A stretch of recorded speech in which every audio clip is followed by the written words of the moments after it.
ये दिल आज फिर तेरी बातें करने लगा है। खामोशियों में भी तेरा नाम सुनाई देता है। मैंने खुद को वक्त के हवाले किया था, मगर हर लम्हा तेरी तरफ ही लौट आता है।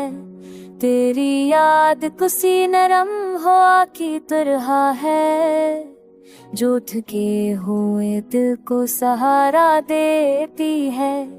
मैंने अंधेरों में भी रोशनी देखी, जब तेरे ख्याल ने मेरा हाथ थामा।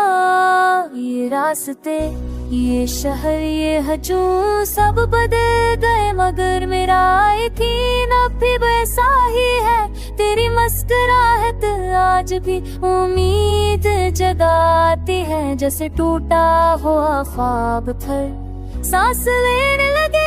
मैंने बारिश से तेरी खुशबू मांगी थी, हर बूंद में तेरा एहसास मिला।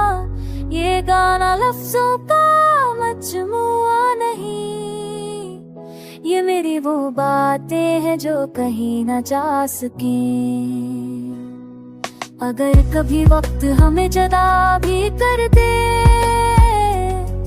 तो भी ये मोहब्बत कम न होगी, क्योंकि जो दिल में बस जाए वो फासले नहीं देखा करता। मैं जहाँ भी रहूं, जिसा भी बचाऊं, मेरी कहानी का आवाज और अंजाम तो ही रहेगा। यही मेरा सच है, इस गाने की पहचान है।